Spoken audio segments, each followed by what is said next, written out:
Good afternoon, everyone, and welcome back to Wolf's DIY. My backdrop today is, well, the house that is in most of my videos. So, today we're going to attempt to fix a lawnmower with a Honda engine on it. They're pretty spot on, reliable motors. This one has an automatic choke, and I don't think the choke is the issue from what I've checked, but the carburetor sat with fuel in it with ethanol, and tried to clean the carburetor out. Now, a carb rebuild kit for this particular motor is in the neighborhood of 30 bucks. Okay, 20 to 30. I can buy a whole new carburetor for this motor for less than 20. So what we're going to do today is, it's got running issues. It's hard to start. It doesn't want to stay running. It's getting fuel. There's no water in the fuel. It's getting spark. The rest of the mower seems to run fine. It just doesn't seem to be getting fuel. So what we're going to do today is I'm going to show you all how to change the carburetor out real quick and easy. And we'll see if that fixes the issue. If it doesn't, well, I was going to rebuild the carburetor anyway. Like I said, it's a lot cheaper to replace it. So if this doesn't fix the issue, we'll keep digging into it. Maybe not in this video because it may get quite lengthy, but we'll keep digging into it until we figure out what's causing it. So we'll get set up here and we'll get on with changing the carburetor. Alright, well, we got the cameras all set up here and we're going to get started. As you see, it's a Troy built mower. It's got a Honda engine on it. I think this one's the GY 160 is the motor. But overall, like typical Honda small engines, motor runs pretty good. So in order to change the carburetor on here, the first thing you want to do is turn your fuel off. So you got a little valve on the side. You'll turn that straight up and down. That's off. In line with the fuel hoses is on. Then we'll go ahead and we'll take the air filter apart. Just two little plastic tabs you push in. It folds right out. Got a paper air filter right here. Which this one's pretty clean. I've changed it in here not too long ago before the season started. I have another one, but I'll probably put this one back in. There's nothing wrong with it. It's clean. Alright. Now everything else is stacked. What I mean by stacked is these two bolts hold everything to the motor. The air cleaner housing, the choke, all of it. It's all held on by two bolts. So we'll get that taken off.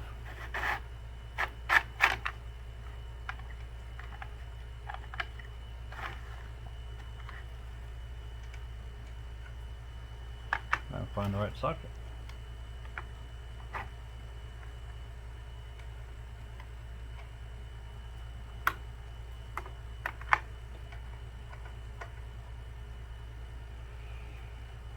So the bolts that hold this on are 10 millimeter.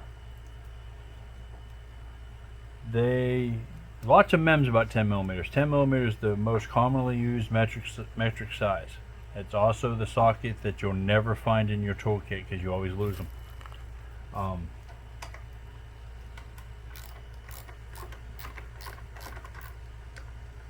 Some of the MEMS on YouTube and Facebook and Rumble and whatever else kind of social media you subscribe to, I'll talk about the 10 millimeters that are like, you treat them like gold, keep them in glass cases, so on and so forth. Because mechanics lose the 10 millimeter all the time because it's the most used socket in your toolbox.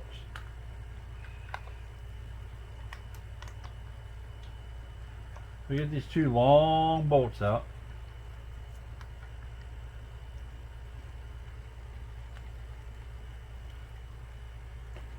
they're loose. So, long bolt. Another long bolt. They happen to be the same size, so it does not matter. Alright, now you see everything's just falling apart. Okay. So,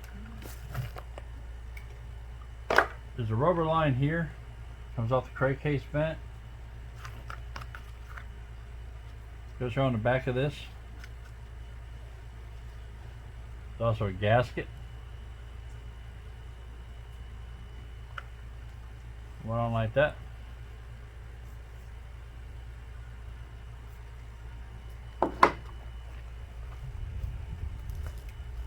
Then you've got your automatic choke assembly. And how this basically works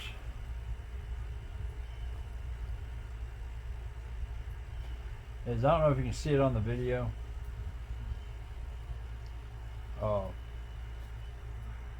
There's this little kind of goldish piece stuck into the side of the head here.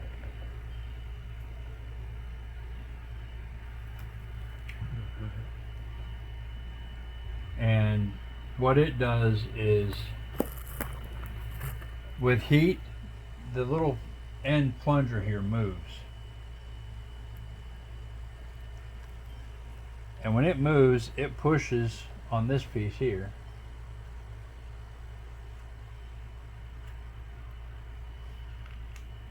And that's your choke.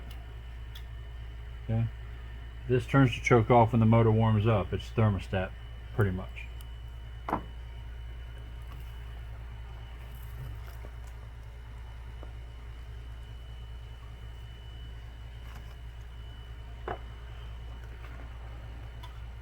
Now, before I go too much further, let's surgically remove this new carburetor from all its plastic wrap.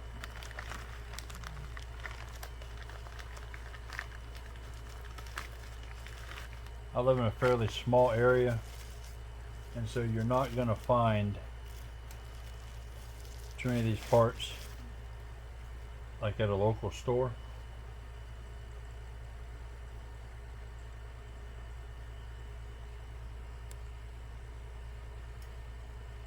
Alright, well, that is the same carburetor. I have a little Kunin carburetor here. See, it's a perfect match. So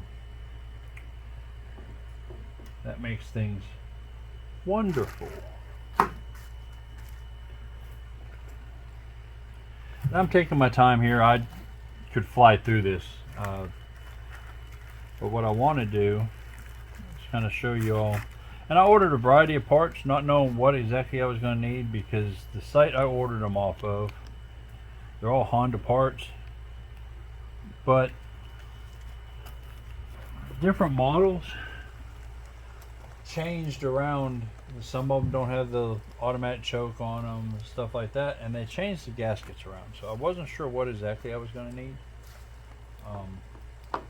So like, alright, so that one's that one. I mean, I have a total of like $20 in all of this. If I were to order a carburetor kit, like I said, it'd be $30 some, and I'd still have to order all these gaskets on top of that. So, not too bad.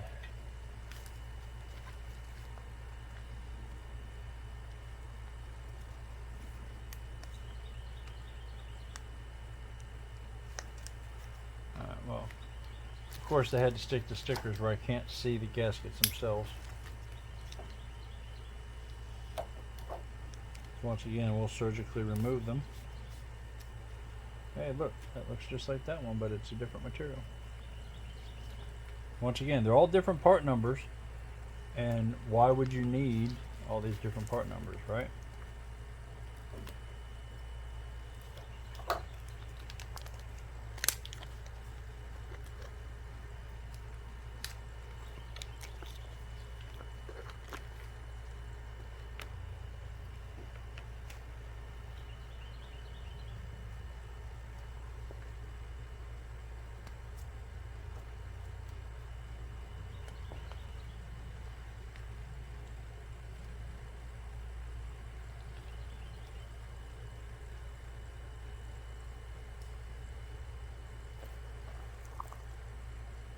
Huh. Might actually fit there. I'm not sure if that's where it was supposed to go. Alright, so we'll get back on this. So you got a little spring here. This is your governor. Metal rod and spring.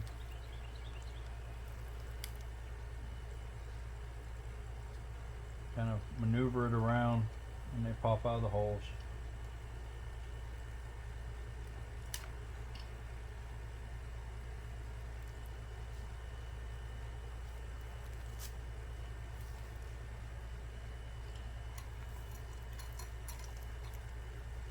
Now when you take this carburetor off, you're going to lose a little bit of gas. Okay? But if you turn the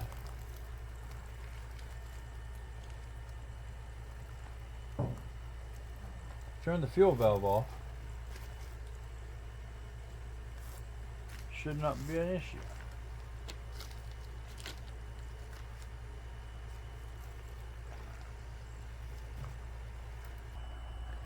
Alright folks, sorry about the interruption there. We had to move the camera, as you can see from the change. My cameraman was getting eaten by ants. Apparently where we decided to set the camera up was right near an ant nest. So go ahead and change that.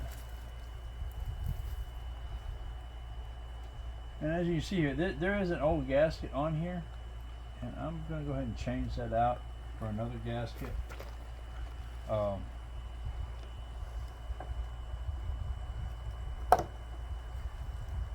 So I like to use a razor blade.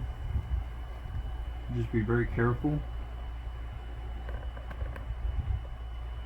These razor blades are sharp.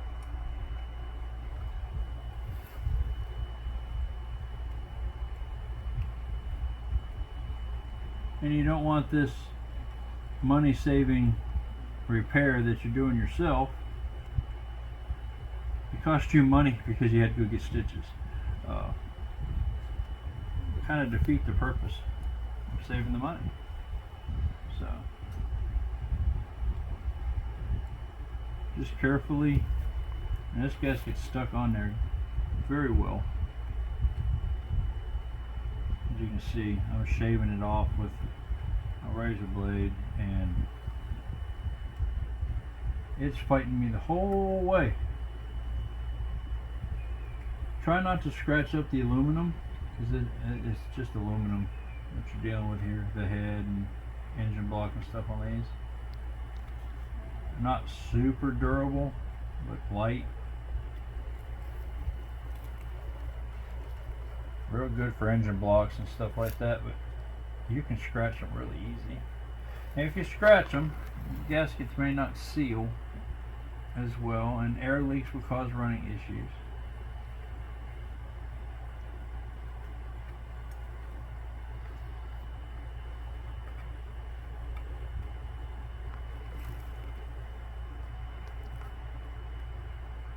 I'm planning on throwing this knife away, this blade away out of my knife. I use it for work all the time, so this blade's about had it. I'm not worried about dulling it out by scraping out.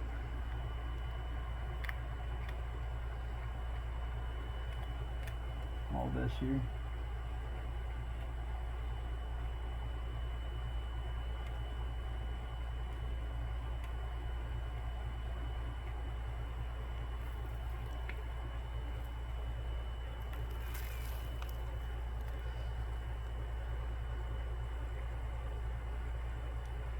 You just take your time and be gentle. Don't be in a hurry. And it doesn't have to be 100%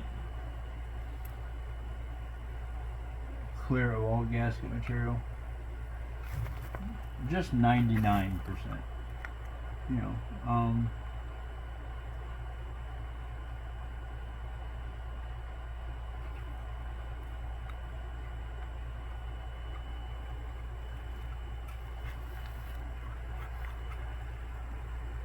so you don't have to sit there and try to make it all shiny.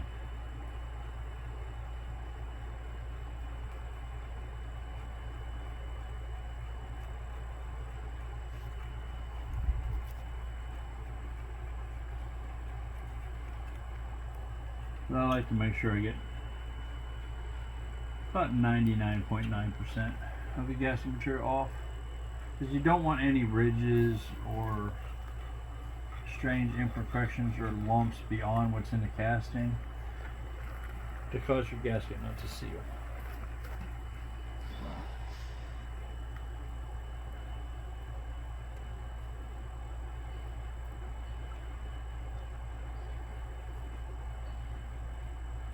That's how that gasket fits the best. So that's how I'm going to put it on there. It's a little bit different than the original gasket.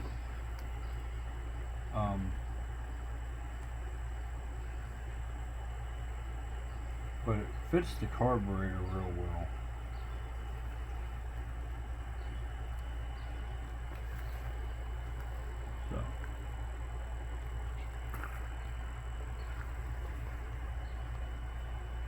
So, I mean, it fits the carburetor real well. So that's what we're going to go with there. And then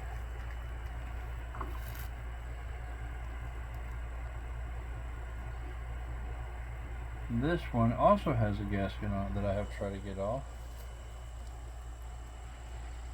which is going to be, oh, so much fun. And this is going to be even worse because this is plastic. Alright. And luckily the gasket's coming off.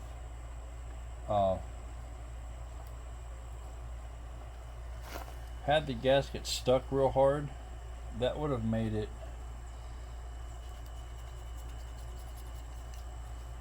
a lot worse. So that's going to go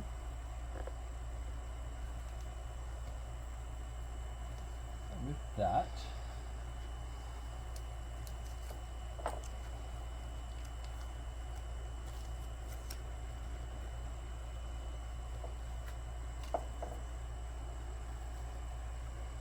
And don't lose your razor blades.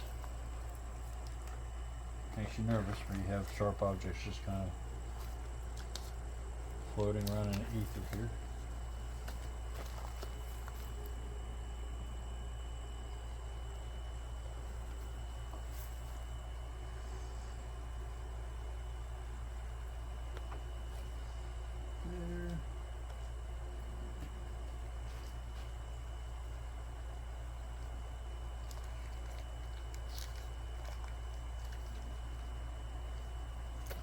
There.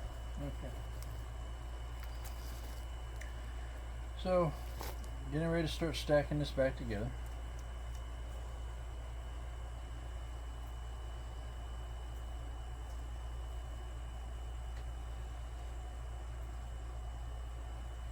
So,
as you see, I'm just kind of stacking gaskets.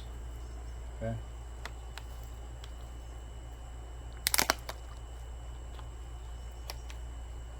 Like so.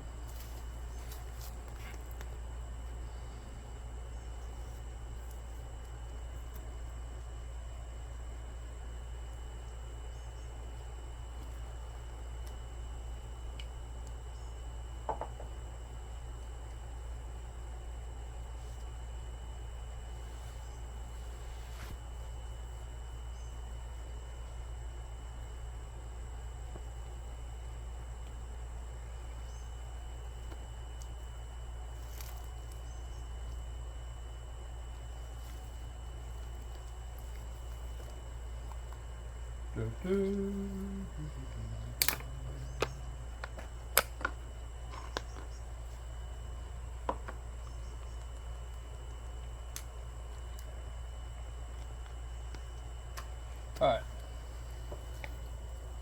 We'll go ahead and put the fuel line back on.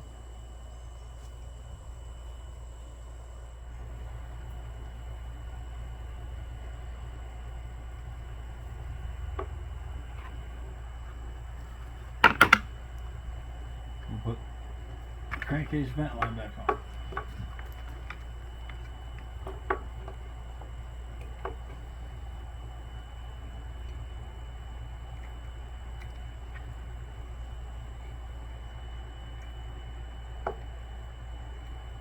Governor, rod, and spring back on.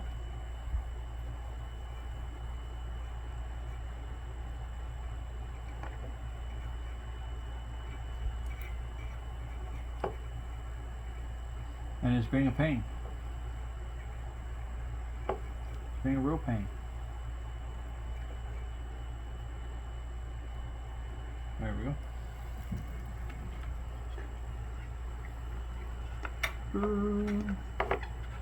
And looky there, I got him backwards. There we go. Even I make mistakes, people. Okay.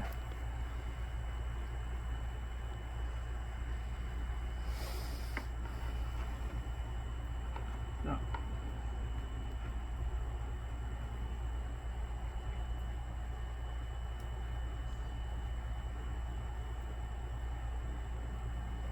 That. Hold on once. 3, 2, 1.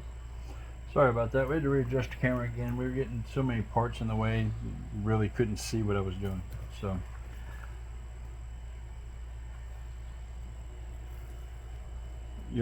When we had it apart, we were looking at the gaskets. We kind of stacked them so we knew which way they go. So, that's going to go there.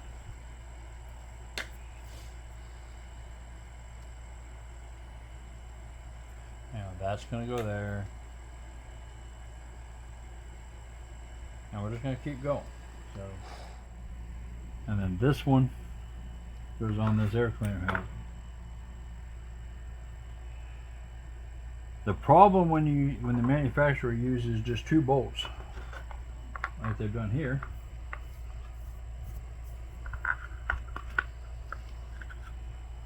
is when you go to stack everything together,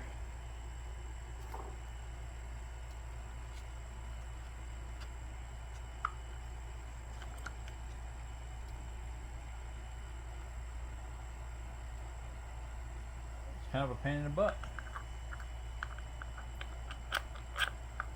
Now, they fall apart. Put them together, not quite so easy.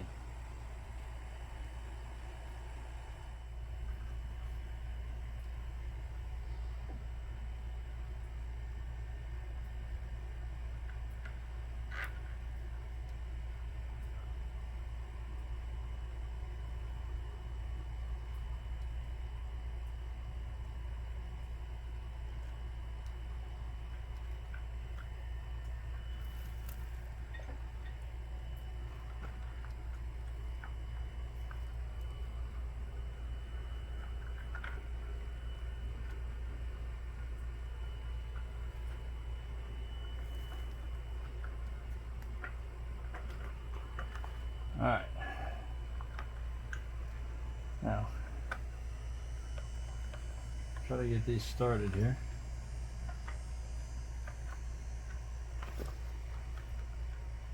Alright. So there you go.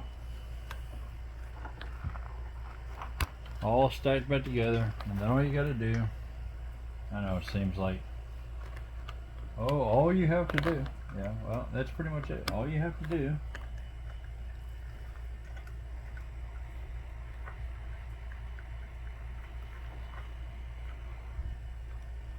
tighten the bolts up.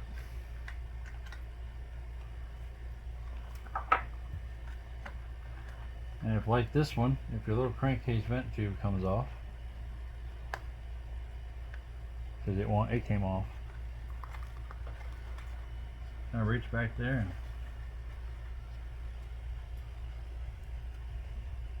put that little pin back on the nipple back there.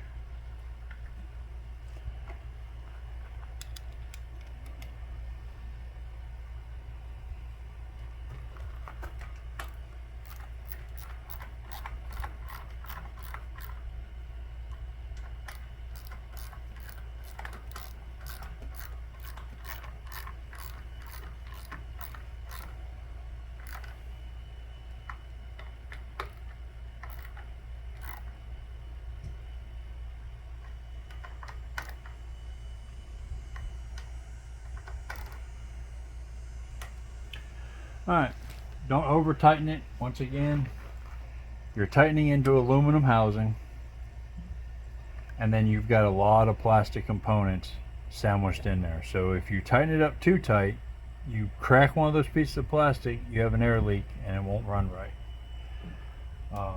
But you want to get them tight enough to seal the gasket. So I use small tools because I work with my hands for a living. My grip strength is rather decent, so I crack down on one pretty good with my hands without a large ratchet. If you're a smaller person, you might need to use a little longer handle ratchet to get some leverage. But when you take it apart, if you can get it apart with a small one like this, then you put it back together with a small one like this, and try to remember about how much force you had to exert to get it off. And just don't go quite that much, just shy of that, because as it sits and heats and contracts, and they will kind of get sticky, so that they won't come loose as easy as they go in. That's just a tip so you don't strip stuff out. So we now have the new carburetor on. Now if this carburetor was manufactured properly, when I turn this on, the gas won't go everywhere, but it should fill the float up. We'll go ahead and air cleaner back in it. Snap the tabs in.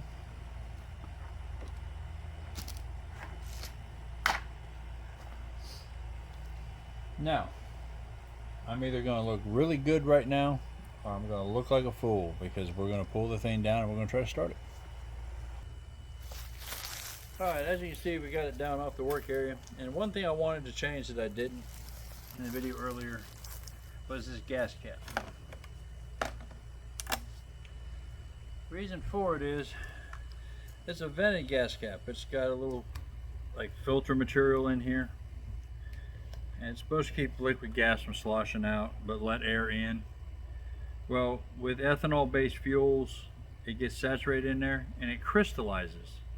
You actually stick a small pick or anything in there and you hear it get crunchy in there. So it may not be breathing very well.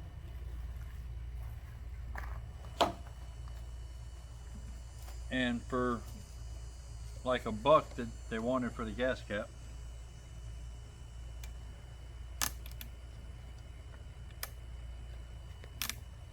why not?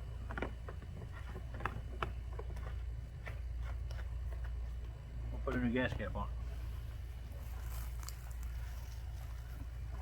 Alright, let's get loud and let's see if I did any good with this thing. Like most of my videos, I don't pre-do this. I don't cut out the oopses. If this doesn't work, I'll record another one after I publish this one and tell you what I actually did to fix it, or if I couldn't.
Alright, people.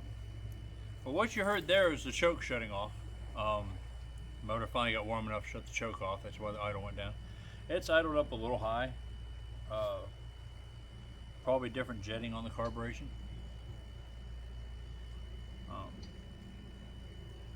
But it's not dangerously high. It's, to be honest with you, I'm kind of old school. I like the old mowers where I used to be able to control how fast they were, and I'd always run them wide open. These new ones, you don't even have a throttle anymore. They just run one single speed, and that's what the manufacturer said you run at. So if this wants to run a little bit faster, that's fine with me. The grass around here gets pretty thick. A little faster blade speed might help me out some. So as you can see, it's an old faded up mower, and this one is mine. I don't get paid for these videos, not yet. Hopefully one day, maybe. But hope that this video was helpful. It's not a very hard job for someone like me, but for someone who does not have any experience working with engines and things like that, it might be a little intimidating, and hopefully that this takes some of that intimidation factor away. 2 bolts, a couple of hoses, and some gaskets.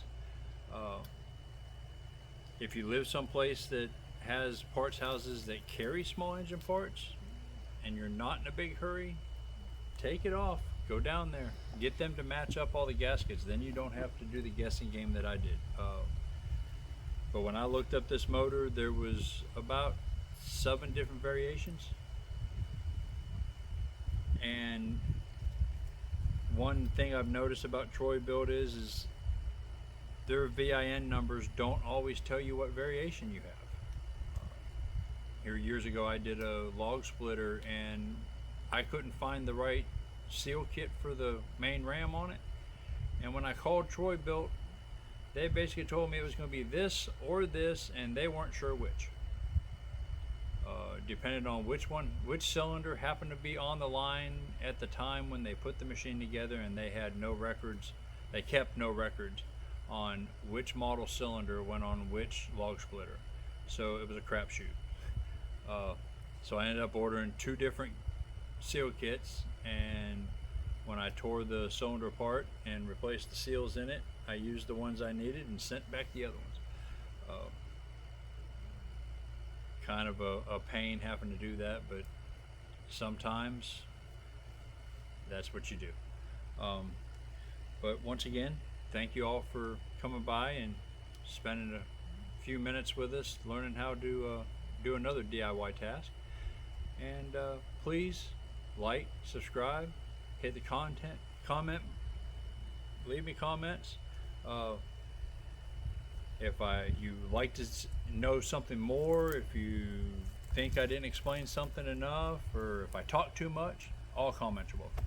So have a good day, and goodbye.